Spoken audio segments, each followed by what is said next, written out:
Audio Jungle.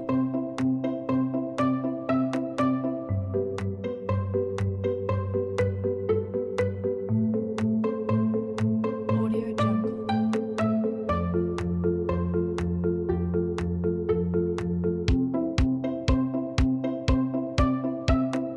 Audio Jungle. Audio Jungle. Latar belakang. Istilah etika berasal dari bahasa Yunani, ethos yang artinya tempat tinggal yang biasa, padang rumput, kandang, kebiasaan, adat, watak, perasaan, sikap, dan cara berpikir. Secara etimologis, etika berarti ilmu tentang segala sesuatu yang bisa dilakukan atau ilmu tentang adat kebiasaan. Dalam arti ini, etika berkaitan dengan kebiasaan hidup yang baik, tata cara hidup yang baik pada diri seseorang maupun masyarakat. Kebiasaan hidup yang baik ini dianut dan diwariskan dari satu generasi ke generasi yang lain. Dalam artian ini, etika sama maknanya dengan moral. Etika dalam arti luas ialah ilmu yang membahas tentang kriteria baik dan buruk. Etika pada umumnya dimengerti sebagai pemikiran filosofis mengenai segala sesuatu yang dianggap baik atau buruk dalam perilaku manusia.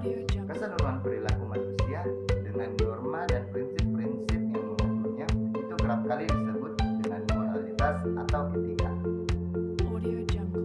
Etika mengalami proses marginalisasi secara serius sedemikian rupa. Pergeseran nilai akibat transaksi informasi global dan pola pikir pragmatis materialisme telah berimbas pada pemikiran etika. Pintas politik, etika politik sudah lama tiarap. Di bidang pemerintahan, etika aparat pemerintahan semakin merosot. Di bidang sosial, etika dalam pergaulan antar sesama warga semakin tergerus oleh berbagai hal, mulai dari pergeseran nilai moral sebagai imbas modernitas, derasnya arus informasi yang tak terbentuk, sampai menyerotnya kembali politik identitas. Di bidang hukum, yang terjadi sekarang adalah hukum dibuat dan ditegakkan tanpa bertumpu pada moral, etika, dan hati nurani, sehingga menjauhi rasa keadilan. Sejak krisis multidimensi, muncul ancaman yang serius terhadap persatuan dan kesatuan bangsa, dan terjadinya kemunduran dalam pelaksanaan etika politik yang melatar belakangi munculnya TAP nomor 6 pada tahun 2001 tentang etika kehidupan berbangsa. Krisis multidimensi mengakibatkan terjadinya konflik sosial yang berkepanjangan, demonstrasi di mana-mana, munculnya keinginan rakyat untuk integrasi bangsa, dan lain-lain. Hal ini disebabkan dari menurunnya sikap sopan santun dan budi luhur dalam pergaulan sosial, menurunnya tingkat kejujuran dan sikap amanah dalam kehidupan berbangsa, pengabaian terhadap ketentuan hukum dan peraturan yang disebabkan oleh faktor-faktor dari dalam maupun luar negeri. Faktor-faktor dari dalam negeri antara lain: 1. Melemahnya penghayatan dan pengamalan ajaran agama di kalangan aparatur, serta munculnya pemahaman ajaran agama yang sempit dan keliru. 2. Sistem sentralisasi pemerintah di masa lalu yang mengakibatkan terjadinya penumpukan kekuasaan di pusat dan pengabaian kepentingan daerah. 3. Tidak berkembangnya pemahaman dan penghargaan atas kebinekaan dan kemajemukan dalam kehidupan berbangsa. 4. Terjadinya ketidakadilan ekonomi dalam lingkup yang luas dalam kurun waktu yang panjang, sehingga melewati ambang batas kesabaran masyarakat. 5. Kurangnya keteladanan dalam sikap dan perilaku sebagai pemimpin bangsa. 6. Tidak berjalannya penegak hukum secara optimal dan lemahnya kontrol sosial dalam mengendalikan perilaku yang menyimpan dalam etika. 7.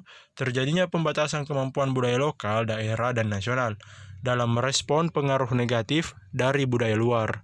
8. Meningkatnya prostitusi, pornografi, perjudian, serta pemakaian peredaran dan penyeludupan narkotika. Nah, faktor-faktor luar yaitu 1. Pengaruh globalisasi kehidupan, dan kedua, makin kuatnya intensitas intervensi kekuatan global dalam perumusan kebijakan nasional. Nah, pokok-pokok etika kehidupan berbangsa mengacu kepada norma-norma agama dan cita-cita kesatuan dan persatuan bangsa, kemandirian, keunggulan, dan kejayaan bangsa, perhatian terhadap nilai-nilai tersebut oleh setiap aparatur sangat erat kaitannya dengan latar belakang agama, sejarah, budaya, dan perkembangan kondisi sosial dan lingkup hidup seseorang. Tren dalam perkembangan etika pemerintahan tampak dipicu oleh permasalahan yang relatif sama, yaitu korupsi. Dalam hal ini, di banyak negara manapun, tidak ada menghalalkan korupsi termasuk menerima suap. Banyak kasus di berbagai negara harus mengundurkan diri dari jabatannya karena terbukti melakukan korupsi atau menerima suap. Selain itu, kode etik lain yang juga sama antara lain larangan membocorkan rahasia negara, mendahulukan kepentingan pribadi daripada kepentingan negara dan masyarakat, dan kewajiban untuk mematuhi dan melaksanakan ketentuan hukum dan peraturan perundang-undangan, serta ketentuan yang lain yang berlaku. Mengapa kecenderungan adanya kesamaan dalam pengaturan mengenai etika politik tersebut muncul di berbagai negara? Hal ini tampaknya berkaitan erat dengan fungsi aparatur pemerintahan dalam melayani masyarakat, di mana kejujuran, fairness, dan netralitas menjadi persyaratan dan yang memerlukan tingkat disiplin tertentu yang kurang lebih sama di berbagai negara. Nah, melihat gambaran tersebut di atas, dapat disimpulkan bahwa keberhasilan pemerintah banyak dipengaruhi oleh sikap dan perilaku pemerintah dan elit politik itu sendiri. Jika pelaksana pemerintah memiliki pola tingkah laku yang baik, jujur, amanah, dan dapat dipercaya, maka barang tentu hasil dari pekerjaannya itu dapat diwujudkan dengan baik karena tidak ada kecurangan. Apa yang dikerjakan sesuai dengan amanah rakyat dan dapat dipertanggungjawabkan. Audio Jungle. Masyarakat yang sebelumnya dianggap sebagai pengontrol pelaksanaan pembangunan di wilayah, balik menjadi apatis dan tidak menghiraukan pembangunan yang dilaksanakan. Akibatnya, bukan mustahil akan terjadi pembangunan dengan mutu seadanya dan bahkan muncul hal yang lebih buruk lagi, yaitu masyarakat bahkan merusak pembangunan yang dilaksanakan. Kebencian masyarakat yang tumbuh dan berkembang terhadap pemerintahan sangat berpengaruh terhadap mutu pembangunan yang dilaksanakan oleh pemerintahan, bahkan dapat mengancam keberhasilannya.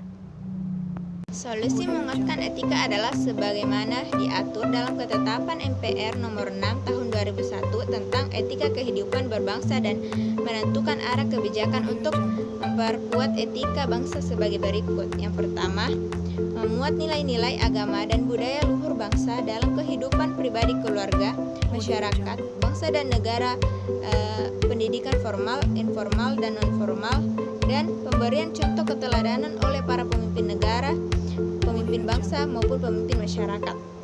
Yang kedua adalah mengarahkan orientasi pendidik yang mengutamakan pengendalian menjadi pendidik yang bersifat terpadu dengan menanamkan ajaran etika yang bersumber dari ajaran agama dan budaya luhur, serta pendidikan watak dan budaya pekerti yang menekankan keseimbangan antara kecerdasan intelektual, kematangan emosional dan spiritual, serta kebijakan.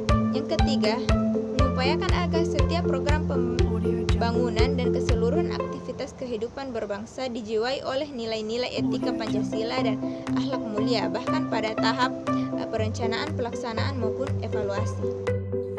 Dari dasar itu, semua harus ada upaya untuk membebaskan bangsa dari situs dan lilitan bahaya dari tindak keberhasilan etika dalam kehidupan bermasyarakat, berbangsa, dan bernegara. Untuk menyelamatkan negara dan bangsa dari kehancuran akibat perilaku minum etika, sebaiknya kita harus segera mengembangkan etika dan moral keadilan publik ke dalam setiap bidang kehidupan kita. Konsep etika atau etiket dalam penggunaannya berbeda. Etika adalah kajian ilmu terkait dengan etiket atau moralitas. Etiket secara sederhana dapat diartikan sebagai aturan kesulitan sopan santun. Etika berhubungan dengan moralitas, maka istilah etika dapat dilakukan melalui bermacam-macam pendekatan untuk memahaminya, yaitu etika deskriptif, etika normatif, dan etika mimetika.